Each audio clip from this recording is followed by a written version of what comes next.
Hey everybody, this is a quick video in case you have a Bosch brand induction cooktop and you're getting a DE error on the, well, it's not actually a DE error, but it just shows DE on the display and you can control the display but nothing is heating up.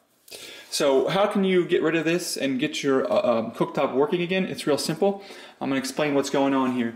So the DE basically means on the display means that it is in demo mode. So you can it's a mode so that you can see how the cooktop functions without actually heating up, like in a store situation and something like that.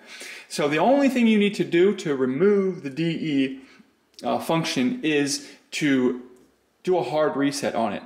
So that just means you need to disconnect it completely from the power. So it can't just be turned off. You actually need to, get underneath and unplug it, or if it's hardwired, just go over to the circuit breaker and turn off the circuit switch.